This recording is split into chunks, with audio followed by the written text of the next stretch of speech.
Kitab Undang-Undang Hukum Pidana atau KUHP maupun Kitab Undang-Undang Hukum Acara Pidana (KUHAP) mulai diberlakukan tahun ini. Namun pasal-pasal dalam KUHP baru menuai protes sejumlah pihak. Sejumlah pasal-pasal kontroversial di KUHP baru mengemuka karena adanya multitafsir sehingga dinilai bisa menjadi pasal karet. Salah satu yang dipersoalkan adalah pasal 256 KUHP terkait kewajiban pemberitahuan aksi unjuk rasa dan ada ancaman pidana 6 bulan bagi unjuk rasa yang tidak lapor ke polisi.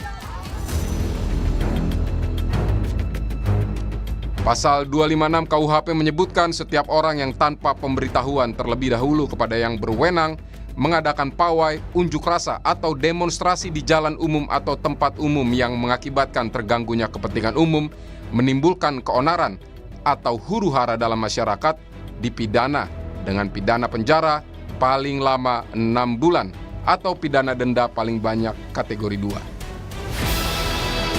2. Yayasan Lembaga Bantuan Hukum Indonesia atau YLBHI menilai pasal ini berbahaya bagi demokrasi karena membatasi hak konstitusional warga negara. Pendapat hukum itu adalah hak yang dijamin oleh konstitusi sepenuhnya dan sudah diatur di Undang-Undang 1998 tentang kemerdekaan berpendapat di muka umum.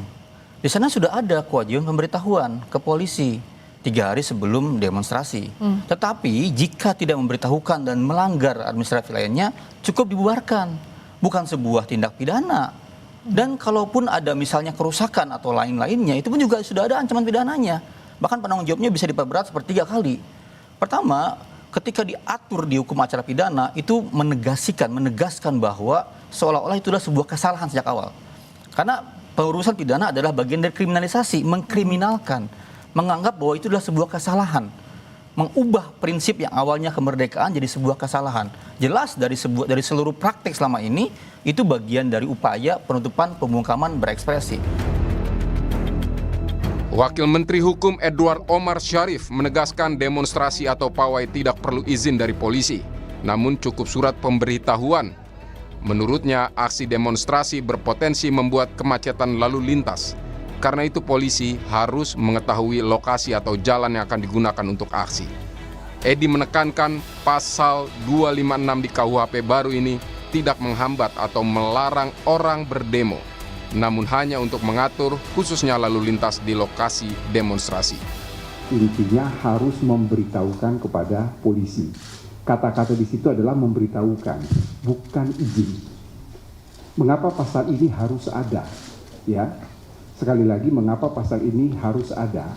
Karena ini berdasarkan pengalaman yang pernah terjadi di Sumatera Barat, di mana sebuah mobil ambulans yang membawa pasien itu, dia mati di dalam karena terhadang oleh demonstran. Jadi tujuan memberitahu ke aparat keamanan supaya bisa mengatur lalu lintas. Demonstrasi kita menjamin kebebasan berbicara, tetapi kita harus ingat juga bahwa ada hak dari pengguna jalan. Demonstrasi itu pawai pasti akan membuat kemacetan lalu lintas. Mengapa harus diberitahukan kepada pihak yang berwajib? Tugas pihak yang berwajib itu bukan melarang dilakukan demonstrasi, tetapi pihak berwajib itu dalam hal ini adalah polisi untuk mengatur lalu lintas. Sementara Menteri Hukum dan HAM Supratman Andi Aktas menegaskan pasal 218 Kitab Undang-Undang Hukum Pidana atau KUHP yang mengatur tentang pidana terhadap penyerangan martabat, lembaga presiden dan wakil presiden bersifat delik absolut, sehingga hanya presiden dan wakil presiden yang bisa melakukan aduan. Menurut pemerintah, pasal ini dibuat untuk membedakan antara tindakan penghinaan dengan kritik yang ditujukan kepada kebijakan presiden. Saya rasa tadi sudah sangat clear ya kita jelaskan bahwa yang pertama ini bukan pasal yang baru ya. Kemudian yang kedua harus dibedakan antara mana yang kritik, mana yang penghinaan.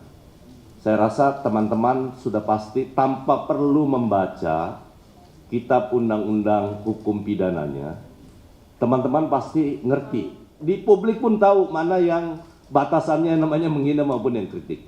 Dan sampai hari ini pun juga pemerintah sampai saat ini ya, saya rasa belum pernah ada satupun langkah yang diambil yang terkait dengan hal-hal yang terkait dengan kritik, ya, nggak pernah ada, ya. Namun, Direktur Amnesty Internasional Usman Hamid menilai KUHP dan KUHAP baru tidak cukup menjamin keadilan bagi warga, hak asasi manusia, dan perlindungan dari penyalahgunaan kekuasaan. Dia meminta KUHAP dan KUHP baru dibatalkan. KUH pidana baru melonggarkan kriminalisasi terhadap warga negara dalam konteks mengkritik pejabat. Dalam sebuah negara yang demokratis, tentu hukum pidana, hukum acara pidana memiliki peran yang sangat sentral. Paling tidak 3 hal: menjaga keadilan, melindungi hak asasi manusia, dan mencegah penyalahgunaan kekuasaan negara. Nah, sayangnya hukum pidana dan hukum acara pidana yang baru saat ini tidak meyakinkan untuk menjamin adanya terjaganya keadilan, perlindungan hak asasi manusia, dan pencegahan penyalahgunaan kekuasaan. Karena itu kami mendesak agar kedua undang-undang ini dibatalkan. Wakil Ketua DPR Sufmi Dasko Ahmad tegaskan KUHP maupun KUHAP yang resmi diberlakukan saat ini telah sesuai syarat pembuatan undang-undang. Jika ada pihak yang keberatan, maka dapat mengajukan uji materi ke Mahkamah Konstitusi, karena itu merupakan hak warga negara.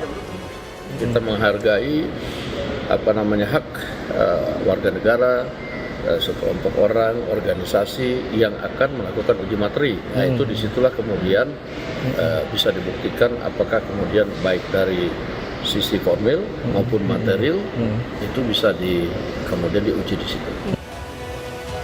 Mahkamah Konstitusi menyatakan siap menyidangkan gugatan uji materi KUHAP dan KUHP baru dan segera memproses semua gugatan uji materi. Ya kan, kalau orang mau mengajukan pengujian undang-undang, yang namanya pengujian undang-undang kan sama saja. Mau KUHP baru, mau KUHAP baru, ya kita akan proses seperti biasa. Jadi kita tentu siap untuk menghadapi ini, karena ini kan sudah menjadi bagian yang diserahkan ke Mahkamah Konstitusi kalau ada yang mengajukan permohonan. Besok kita sudah mulai sidang. Iya. Tapi kalau apakah KUHP itu atau KUHAP itu masuk besok, saya harus cek dulu. Tapi kami sudah siap untuk menunggu dan menindaklanjuti permohonan itu ya, Pak Ketua ya. Sejumlah elemen masyarakat menggugat Kitab Undang-Undang Hukum Pidana ke Mahkamah Konstitusi. Sejauh ini total 8 permohonan uji materi terdaftar dengan jadwal sidang perdana berbeda. Tim Liputan Kompas TV.